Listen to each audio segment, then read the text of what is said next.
Hi everyone. We're going to go ahead and get started. Thank you so much for being here today for our Greek Life Parent Panel. My name is Kristen Torrey, and I serve as the Director of Greek Life here at Vanderbilt. I've been here for 17 years. This is starting my 18th academic year at Vanderbilt, always working with our fraternity and sorority community. I'm going to have all of our panelists introduce themselves. So go ahead, Jack, you can go first. Oh, okay. Hey everybody, my name is Jack Slatton. I'm the Vice President of Programming for our Interfraternity Council here on campus. So that's the body that governs all of the NIC fraternities that we have. And I'm a brother in Delta Tau Delta fraternity. Hi everyone, I'm Gabrielle Dyson. I'm a member of Delta Sigma Theta Sorority Incorporated, and I am also the NPHC president this year.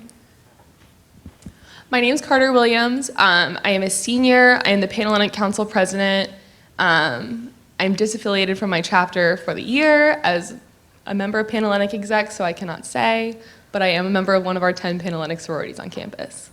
Hi everybody.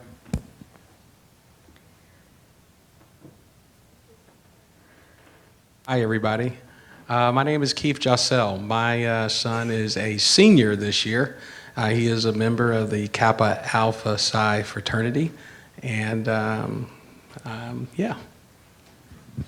Hi, I'm KT Crocker, and we have a son who is a sophomore, and he is a member of Kappa Sigma.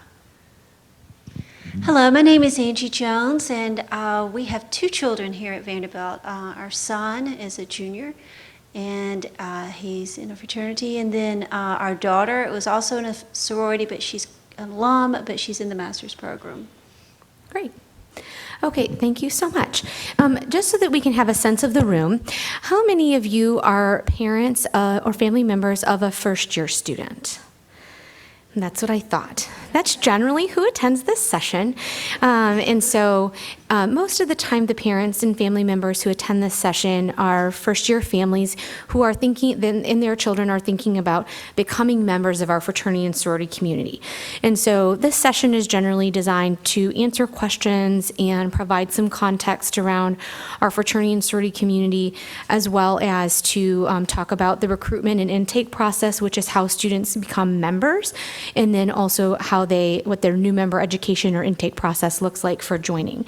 And we will also answer questions for those of you that might have a sophomore or an upperclassman student as well.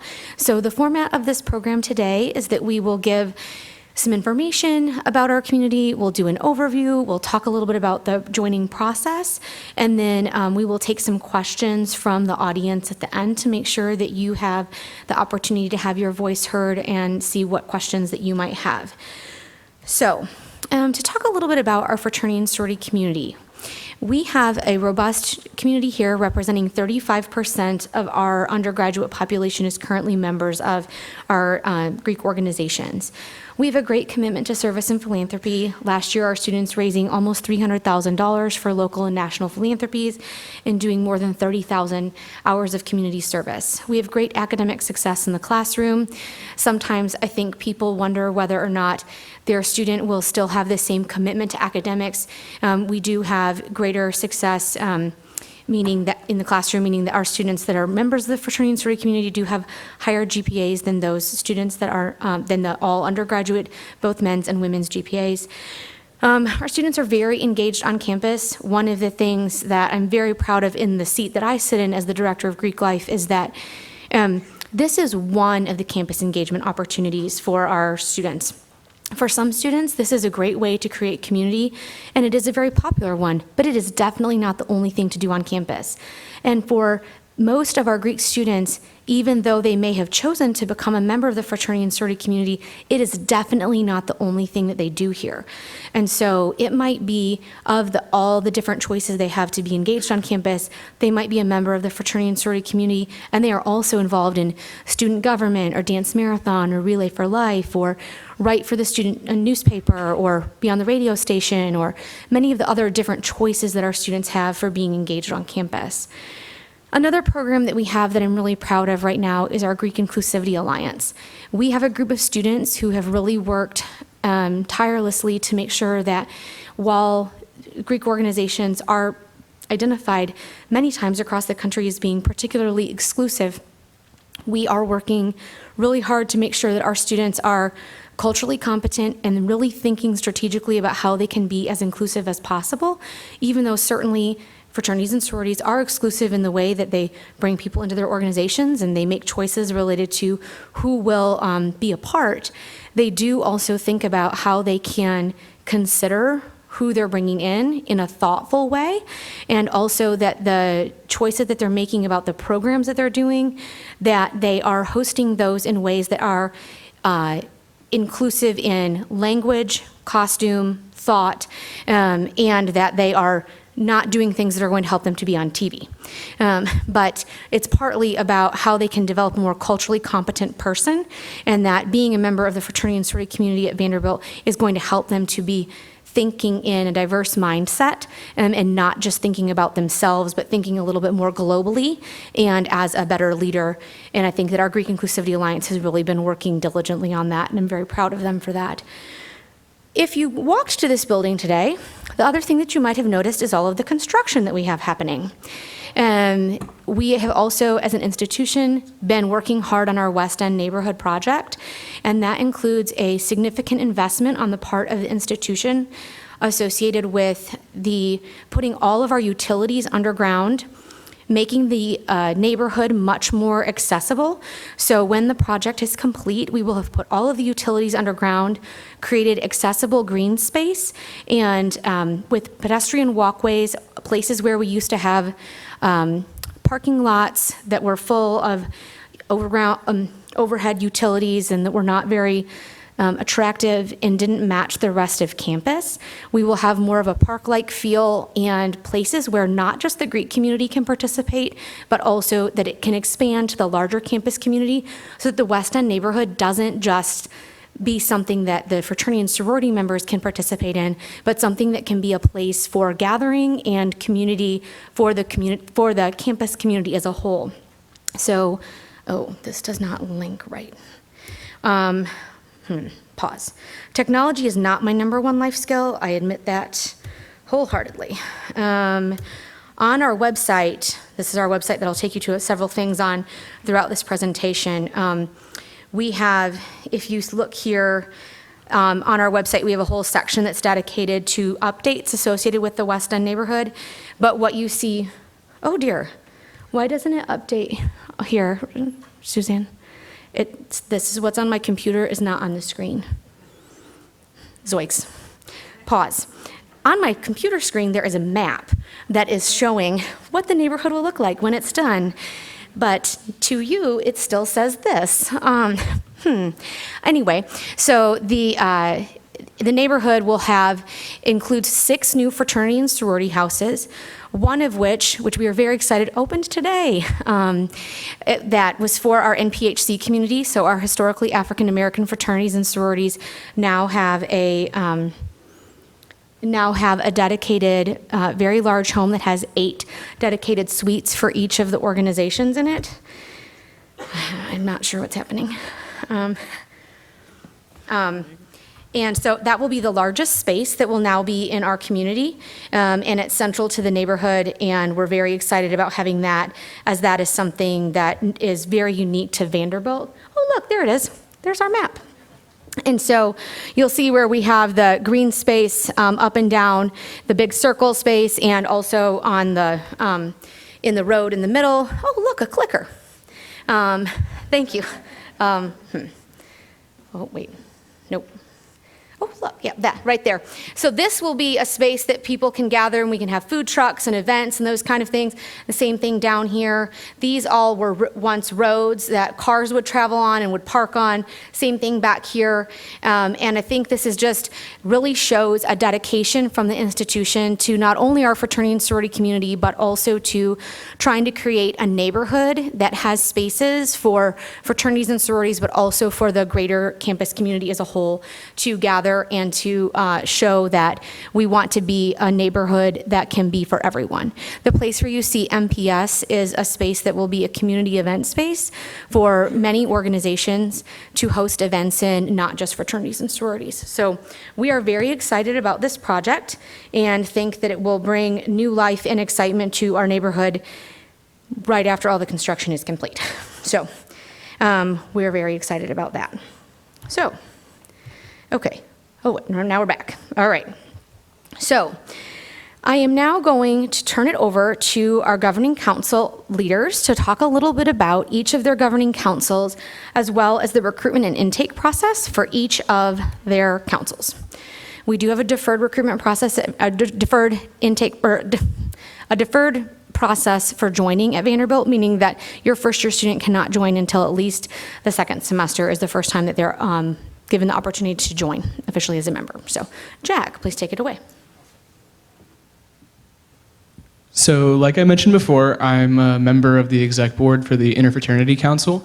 So that governs 10 fraternities as of this year with the addition of DEEC, or Delta Kappa Epsilon. And so basically, we're a group of also 10 members that basically works to provide programming to the fraternities under our umbrella, in addition to working with PanHel and PHC, some of the other orgs on campus. We had an event right at the start of the semester that was with, I think it was 7 or 8 umbrella organizations, so the Multicultural Leadership Council, the Interfaith Leadership Council. So we are constantly working with a lot of different organizations on campus. And then in the exec board itself, we have positions such as the vice president of recruitment that works with all of the recruitment chairs across all of the IFC chapters, just to kind of uphold some standards and make sure that everything is running efficiently and according to kind of the values that Vandy's Office of Greek Life has set for our chapters. And then as far as intake goes, to kind of move to that, as Kristen said, we do have a deferred joining process, so your students would not receive their bids until January, and then that pledging process kind of begins, or the new member education process rather begins from that point on through part of the spring semester, which I think is really valuable. Coming into college, I wasn't sure if I wanted to be involved in Greek life. I wasn't sure what would be the best fit for me, so having an entire semester to go out to a huge range of events with a bunch of different guys, meet a ton of different personalities, and kind of feel out what each chapter was really like was super valuable. And so, yeah, you join second semester, and you have the first semester to sort of feel everything out. Hi again. I am the NPHC president, which is the National Panhellenic Council. It is the governing council for 9 historically Black fraternity and sororities. We currently have 6 chapters on campus that are currently active, 3 sororities, 3 fraternities. It's great. As Kristen mentioned earlier, we do have our new NPHC house open today, which we're all extremely excited about. It's huge. It looks really nice. So excited about it. So really, each org focuses on scholarship, service, and sisterhood/brotherhood, which is what we all have in common. For intake, it does vary per chapter, per org, but as a basis, it is a 2.5 GPA to at least start, and that's per Vanderbilt standards. Excuse me. And then it is also kind of depending on each org, the timing varies. However, what is common against all of them is Vanderbilt standards pretty much. And each person that is interested in joining one of our 6 chapters on campus would have to participate in an intake seminar. And once you do that, then we can start kind of the process. So my name is Carter. I'm the Panhellenic president. So our formal recruitment process begins for Panhellenic in January, and so we have 10 Panhellenic sororities active on campus today. So our process spans over 2 weekends, essentially. So the first day is January 4th, which is a Saturday, we have 4 different rounds of formal recruitment. So the first is called display round, the second is philanthropy, the third is sisterhood, and the fourth is preference round. So each round, as they progress, you'll go to fewer and fewer chapters, and you'll spend more time in each chapter facility getting to know members, getting to know more about the organization. So like I said, display round will happen Saturday, January 4th. Philanthropy round will happen Sunday, January 5th. We have a week off, so that will be the first week of classes. And then Friday night after classes end, we will have sisterhood round. And then Saturday afternoon/evening is preference round. Sunday around 1 o'clock is when we do bid day. And we do have some opportunities in the fall to get to know more about our recruitment process. And also get to know some active members more informally if you're on the fence about joining. So we hosted an event called Meet the Sororities 2 weeks ago, I believe, which was all of our Panhellenic sororities and PHC sororities and IGC sororities. And then on October 1st, we'll have an event called Panhellenic Meet and Greet in the Greek Row area, which is where potential new members can come into the Greek Row area, go through some of our chapter facilities, get to know the area a bit better, and get to meet some more active members. So Carter, this summer, made this really great video that I want to give you the opportunity to see that talks a little bit about our community and that we showed to all of the potential new members. So I want you to be able to see it too. Oh shoot, we're back to technology.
To better myself and those around me. For support system for a lifetime bond. For mentorship. We be Greek for philanthropy. For local charities such as the Mary Parish Center. And national charities like St. Jude's. For academic excellence. I be Greek for To recognize community. For a humble way to come.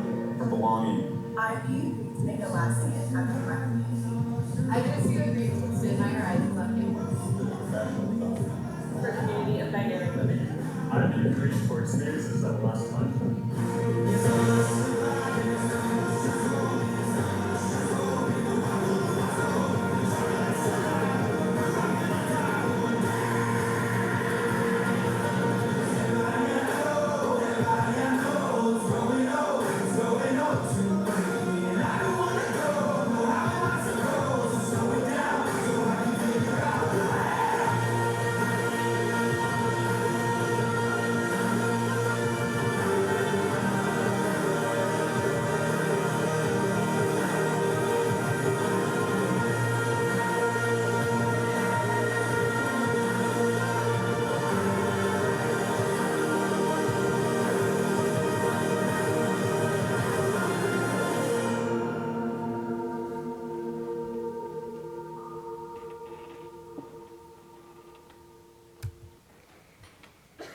So that video just showcases a little bit about our community and also some of the activities that the students are involved in. And so, oh boy, now we're just a total black screen. And Carter did a great job with it. And so I want to talk about two other things before we get to some questions for the panel. One of them is about our Greek Member Experience Program. One of the things that we do to specifically outline for folks the minimum expectations for being a member of our community is a curriculum called the Greek Member Experience, and it outlines minimum expectations, which includes 2 credits in each of the tracks that you see on the screen. So healthy behaviors, personal development, diversity and inclusion, campus involvement, community impact, and faculty engagement. So our community isn't just about social events or just hanging out or, not doing things that are engaged. We want to be a community of engaged contributors. And so there are minimum expectations that all of our students do related to their development as a well-rounded, engaged contributor in our community. And part of this program is for them to do just that. And so they get credits for doing things on campus in these tracks that are things that are sponsored by other campus departments or organizations or their own individual Greek organization. And so they're getting those credits as a first-year student and things that they're already doing that they may not even know that they're getting credits for. And then they'll also get credits for things when they join later on that are specifically happening. But we think it's important to let people know that there are minimum expectations and that this isn't just, as sometimes people think about Greek life, they think about just what they see on TV or in the movies, or unfortunately, as I talk about on the next slide, what they see in the media about some of the things that have happened nationally across the country, particularly in the last several years. So it's important to me that I address head-on some concerns about hazing. We have policies on campus that specifically talk about our tolerance related to hazing-related behaviors. We have policies specifically related to that we do not tolerate hazing-related behaviors in our community, and we have educational programming and minimum expectations associated with what our chapters need to do, associated with creating understanding related to their what should they be doing related to conducting new member education and intake, related to bringing people into their organizations, about creating a meaningful sense of belonging.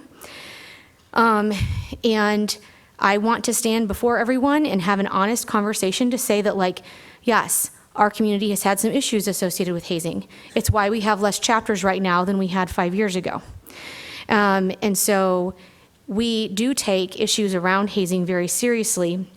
And it isn't just an institutional concern around hazing. Our students also have concerns around hazing, which is why the last chapters that are no longer members of our community aren't members of our community, because the Interfraternity Council Formal Accountability Board, which includes students, are the ones who suspended them and said, you can no longer be recognized from our campus. So I think, and I want to assure you, as parents and members of families of students associated with our institution, that we take concerns that everyone has very seriously, and that it isn't just me. It's not just me, like the director of Greek life or the director of student accountability, who cares about this. Our students care about this.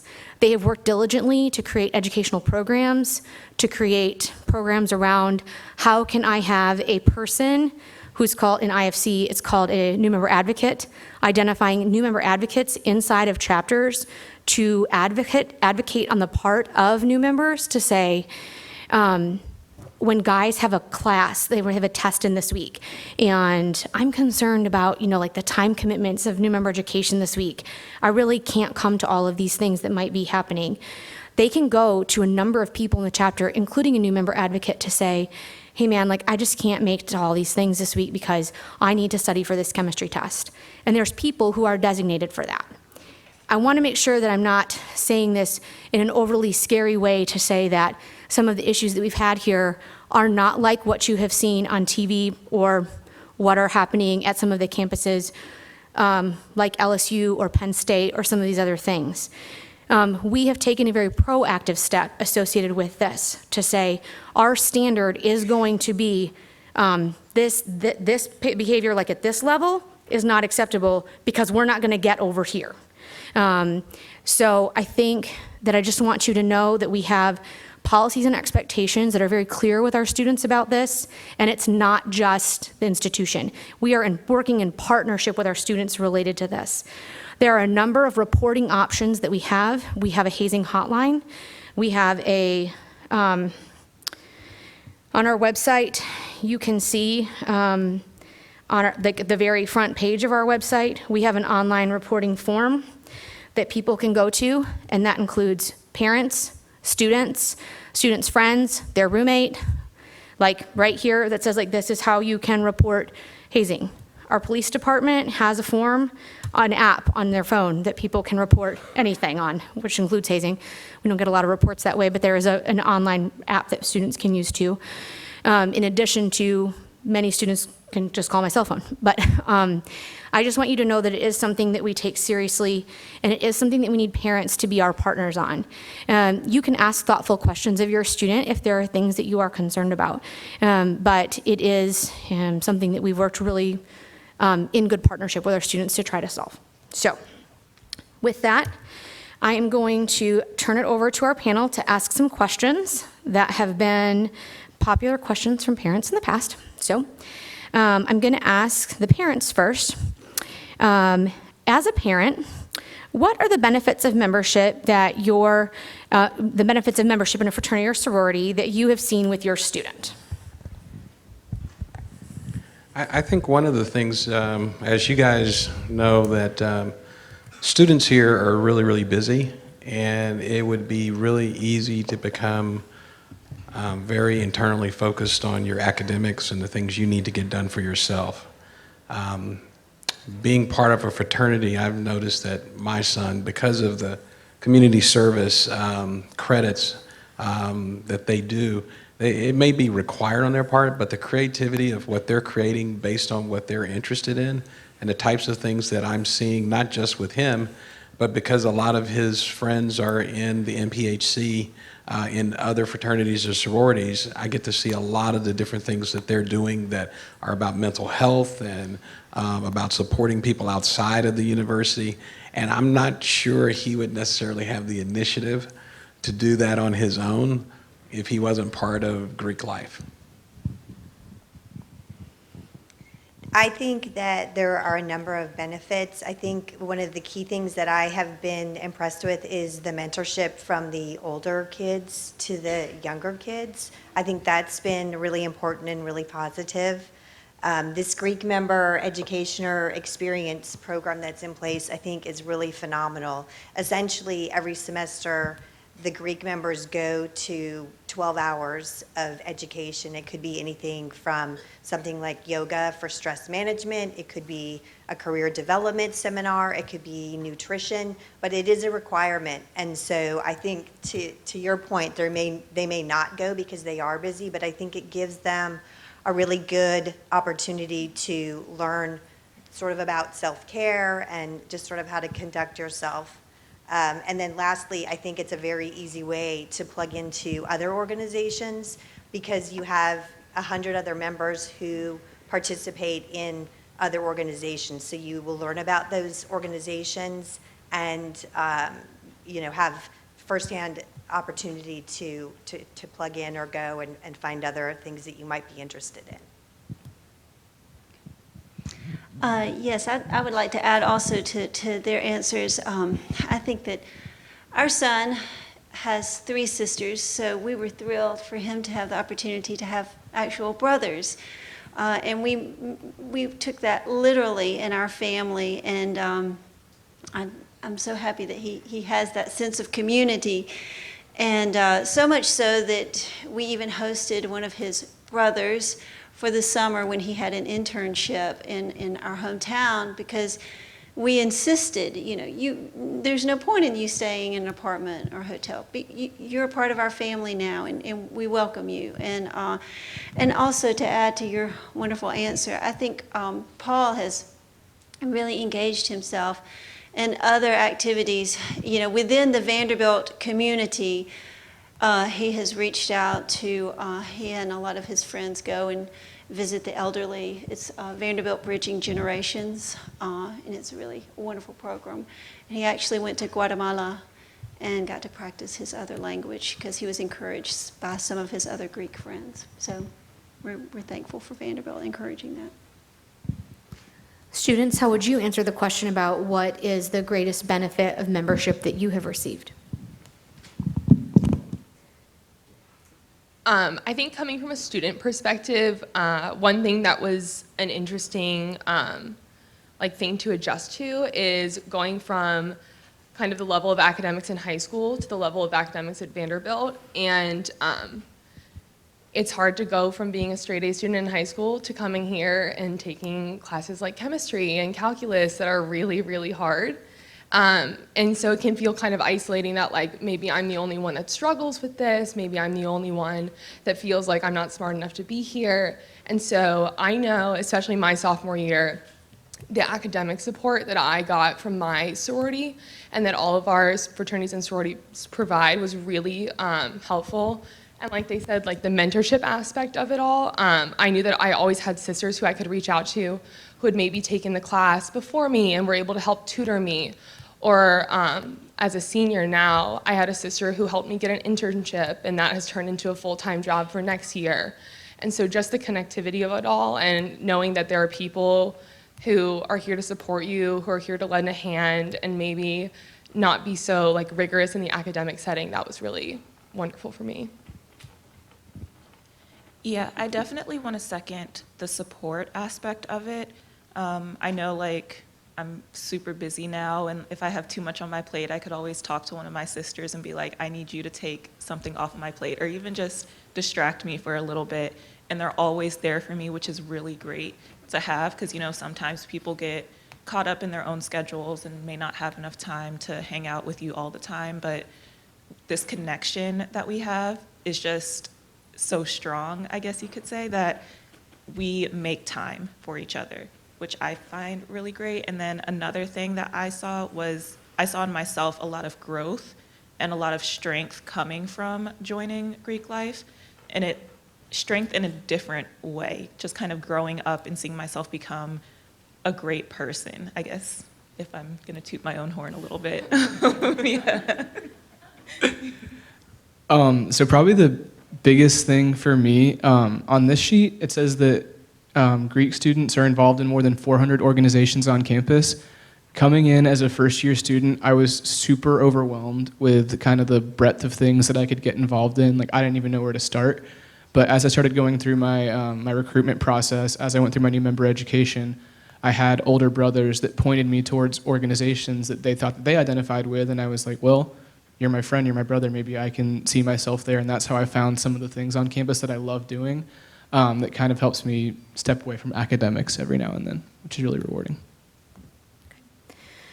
Carter, you talked a little bit about this, but how did you, for the students and then parents, if you watched this with your student, how do you balance the time commitments between your academics and your outside involvements, whether that be your fraternity and sorority commitments as well as your other student organization commitments?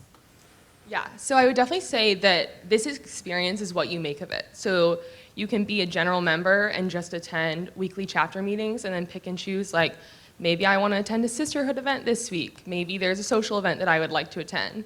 Or like myself and the other students here, you can choose to be like the maximum level of participation in Greek life possible. So I've walked both sides of that. My first year, I really did not get super involved in my chapter. I was pretty overwhelmed academically. I was taking 17 hours. And so I more so was able to pick and choose, like, this week I would like to attend these events, or this week I know there's this cool GME event happening that my sisters are going to. And now on the flip side of that, as the Panhellenic president, my time commitment has really increased, and the amount of time that I spend working with our chapters and our executive board members. But junior year was also a really tough year academically, and doing the whole internship search and things like that. And last semester, I definitely found it manageable balancing all the meetings I had every week for Panhellenic. I also worked around 15 hours a week. I worked every semester here about that same time commitment, as well as juggling classes. And if anything, it's taught me a lot of time management skills and how to delegate tasks to people around me, how to lean on people for support. So if anything, I think I've grown from it personally, being able to juggle all those different things. And each semester, again, like you can assess, maybe this semester I want to take a step back from being as involved. This semester I really need to focus on my academics, things like that. So it's a really like flexible experience in that. Yeah, so for NPHC, we do have really small chapters compared to Pan-Hel and IFC. So when it comes to events, it's kind of all hands on deck, which can be a lot for a couple people, especially for our smaller chapters with 1 to 2 members. It can be a lot on their shoulders. But what's great about individual chapters is the communication. Like, I can't attend this event right now. I need someone to help me. Like, I have a big test coming up. I have to study for this. Like, this is going to have to fall on the back burner for a second. And having that understanding that this is a great experience and we are here together, but at the same time, we are here for school, and that is how we even got to become Greek members in the first place, is because we are students here. So always having that understanding and communication that, like, sometimes things have to fall in place. Like, Greek life does not always have to be the #1 priority in your life. And sometimes, varying week to week, it can depend on your other orgs. Like, for example, I'm an RA currently, which is a full-time job.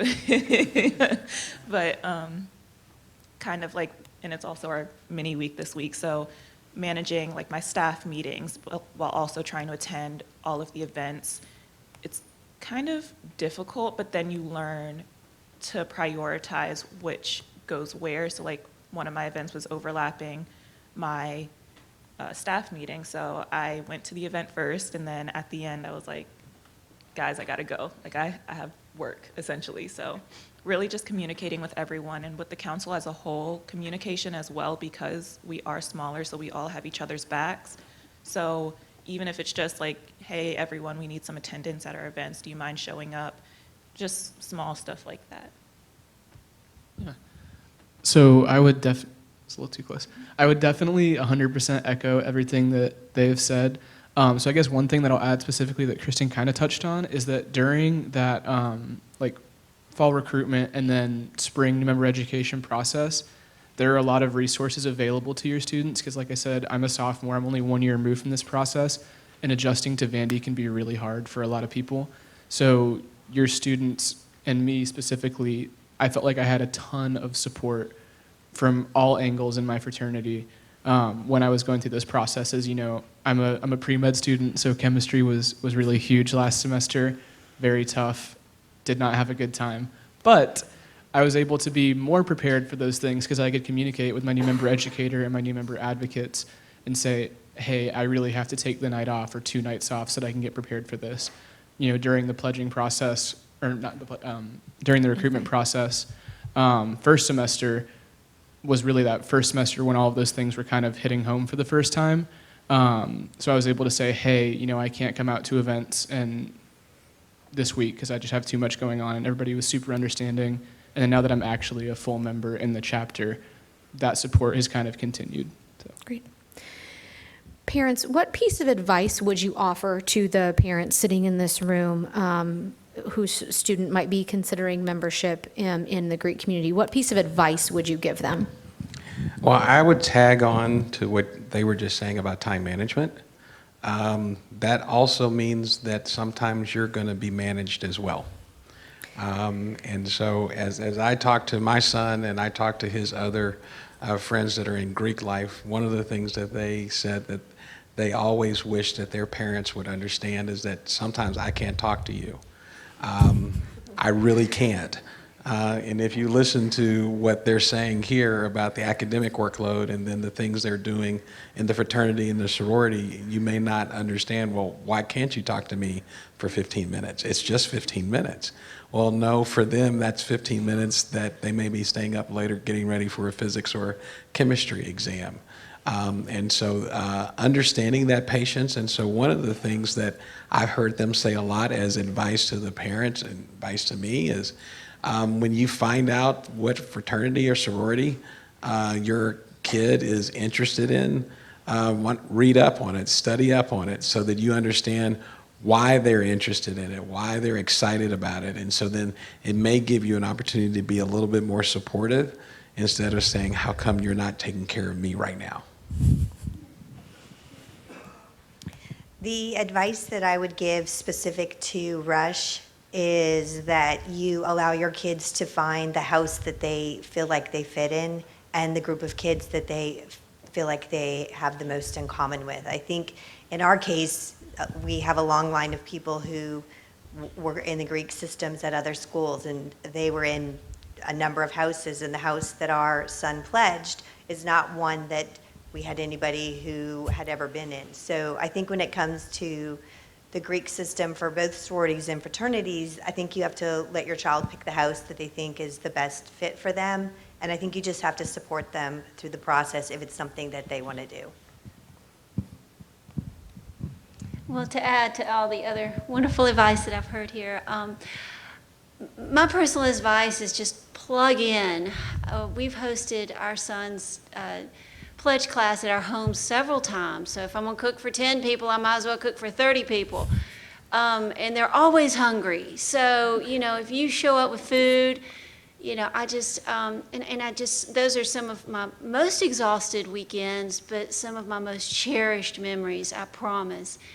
And, I try to just make a point if I have a free weekend to come in town and say, hey, I'm just ready to take a bunch of people out to get barbecue.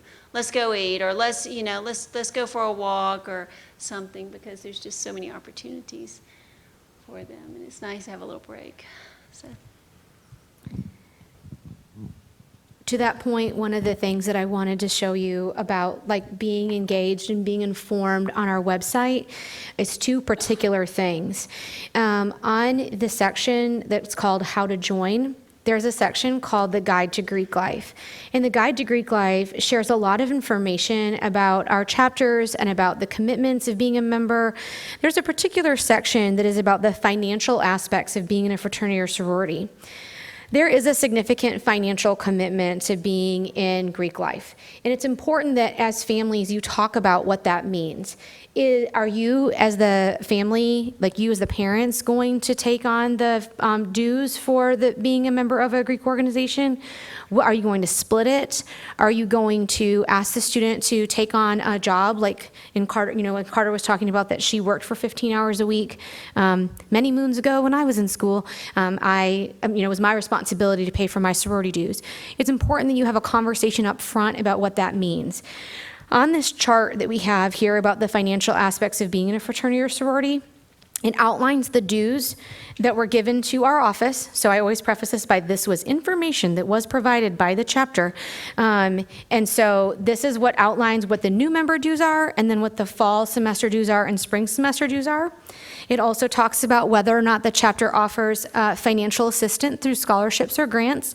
So many of our chapters do offer dues assistance. And then it talks about just different potential costs. So some of our chapters structure things a little differently. So our social events included, or paraphernalia, T-shirts, things like that included. And then when did they last update this spreadsheet? So this document is very important and can allow you to have an important conversation with your student, and that is available on our website.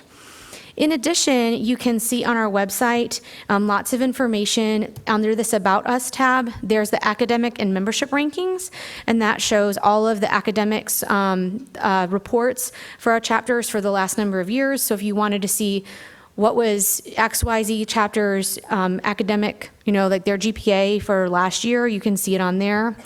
There's also a section here called our annual report. So this includes our annual report from last year. This report, and there's some information here that talks about what is the Greek Member Experience Program, talks a little bit about our judicial information that's included on this report. And so this report outlines how many community service hours did the chapter document last year. And I use the word document because I've done this job for a long time, and documentation is not always our best thing. So it's what they documented. That doesn't mean that that's what they did.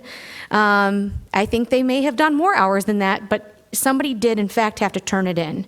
So this does show what is the chapter name. It includes their GPAs, their membership size, how many dollars did they donate, their service hours. And then you see a lot of information in these columns about whether or not they were found responsible for risk management or hazing and new member education violations. It includes information about their performance in the Greek Member Experience program, the one that I outlined earlier. It also includes whether or not they received awards from Vanderbilt or other awards on campus, and then whether or not they received any national organization, like awards from their national organization.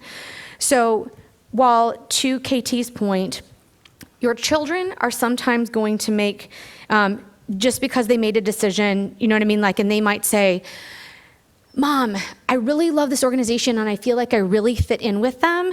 And you're like, but they had the 4th lowest GPA.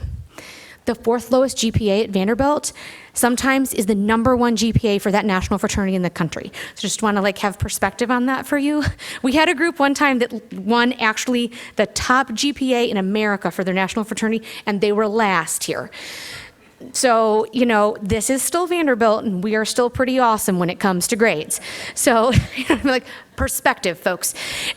So I think this can help you have some good information about this, but I also think it's important to support the children, you know what I mean, like your child, in finding their community in their home where it makes sense for them, but this can help in having a conversation for you as a parent to say like, hey, I just want to like, did you take a look at this? You know what I mean? Like this maybe warrants a conversation.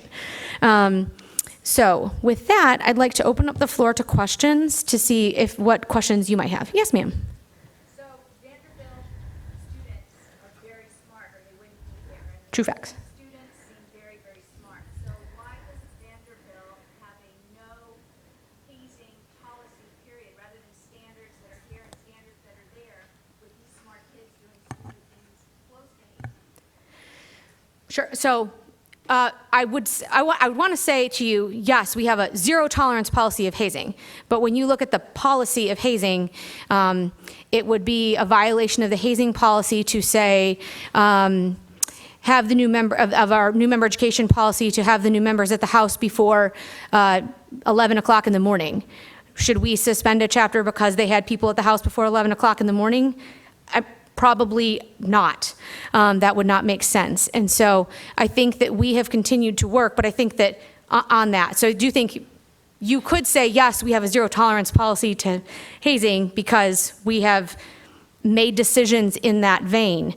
But I don't think that I don't want to stand up in front of you and say that there is zero hazing that happens here, because there are some times where things that would be classified, you know what I mean, like as hazing that happen here, and then we are working with the chapter to address that you know what I mean, like that fall in line with but like, would we want to lose a chapter because there was a low level issue that was tied to having having the new members at the house at a particular hour, or but like if the chapters are doing things that are endangering the health and safety of people, that is going to be something that is going to be escalated and taken very seriously, and that's why we have less chapters than we had 5 years ago. But yes, the students are very smart, and I wish that they would all make better choices. But sometimes, like we still have all been raised, particularly our men's groups, just speaking very honestly, they've been raised in a culture where for a very long time, creating belonging for some of them has come through adversity. And if that's what happened on their high school soccer team, and then I'm trying to get them to define hazing at Vanderbilt with something that they did when they were a freshman in high school to be on their soccer team, they laugh at me. And they will say, I had to do worse things to be on my high school soccer team. What are you talking about? And so I think that we are facing a cultural issue around how we define what is and is not acceptable. So I think that we have worked really hard on this matter, and still will continue to partner with our students to do so. Yes, ma'am.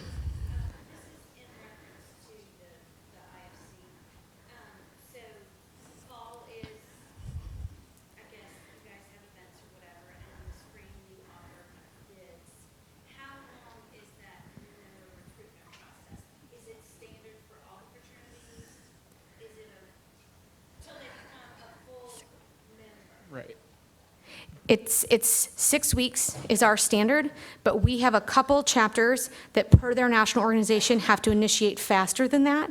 So we have some that have to initiate within like 72 hours or 3 weeks or something like that. But the standard and what is most commonplace for our chapters is 6 weeks. The research says that after 6 Yeah. weeks, True facts.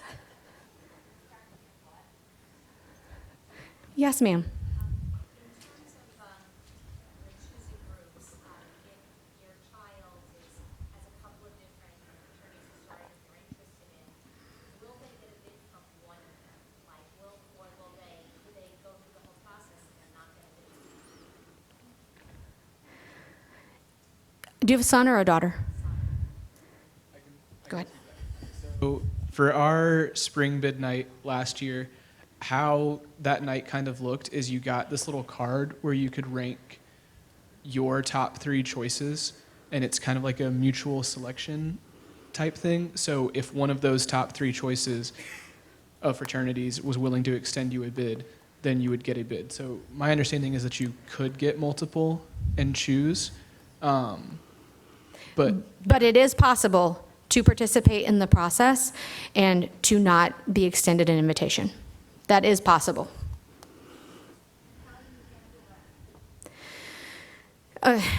We have different ways of handling it for whether or not students are participating in any of these respective processes.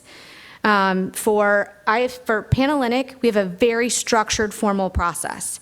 And so, and people who are in charge of them. So we know if they've not been extended an invitation and have a very strategic way in which that would be told to them. And you know what I mean? Like there's a very systematic way in which we would communicate that information to someone. And we know who she is.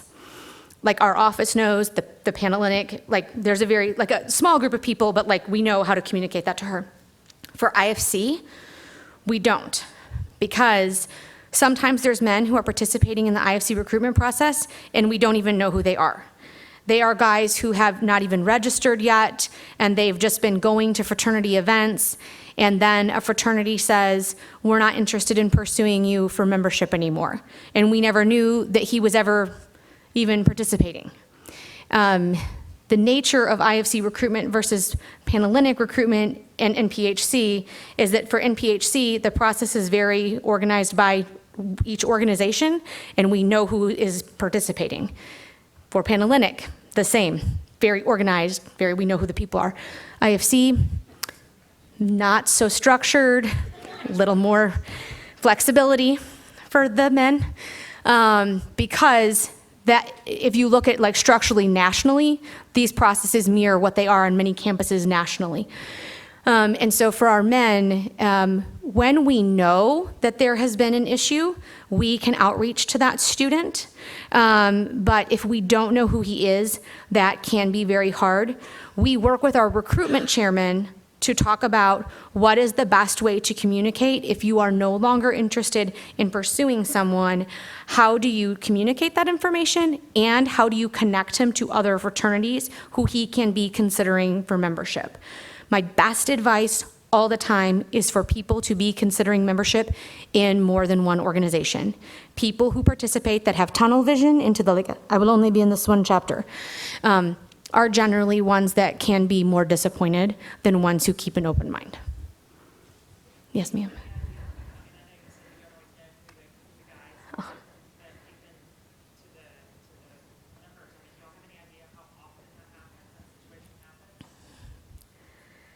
no clue. I know that it happens, but to be quite honest, the time that I know that it happens the most is because I have a parent who calls me to let me know that they need some coaching on how do I talk to my child. And that happens like probably less than 10 times a semester for me. Yes, ma'am. If you go through and you don't get a bid, can you do the rush again? Yes, so we have additionally like a fall recruitment and intake process that takes place entirely in the fall semester. So that begins pretty much as soon as upperclassmen get to school, and it runs until about the end of September. The actual bid night for the fall class this year is September 29th, so next Sunday. And so yes, you do have an opportunity to go again, and so that's a lot of guys that maybe they didn't feel like they got as much out of it, and they did go through the process their first year, or they were unsure, they met some brothers through different orgs or whatever else, and then they decided as a sophomore, maybe I can see myself in Greek life. Or they were not eligible. One thing I don't know that we reinforced clearly enough is that everyone has to have a 2.5 minimum. Many chapters will require you to have a higher GPA than that. For Panhellenic, we say a 2.5, but the average GPA of women who went through last year to 3.34. They have to have at least 12 credit hours completed at college. Most of them do that at Vanderbilt. If you're sitting in this room, it means your child is going to complete that at Vanderbilt. And they cannot be on disciplinary probation. Students come to be on disciplinary probation because they do things like get intoxicated and punch their roommate, rip a drinking fountain off the wall, like those kind of things. And so it's important that they keep a clean disciplinary record, they have good grades, and they complete their credit hours. Yes, sir?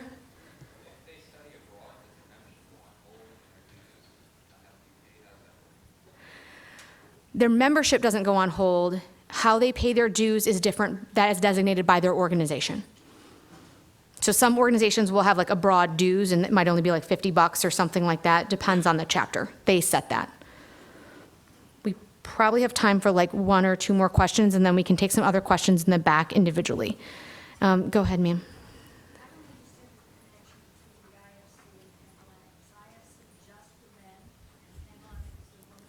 Yes. Yes. But all of our councils work together very closely. Okay, we're going to go ahead and wrap up for today since it's 3 o'clock. But if you have other questions you'd like to talk to us about individually, please feel free to do so. If you didn't get a handout, please come up and get those. Thank you very much to our panelists for being here today.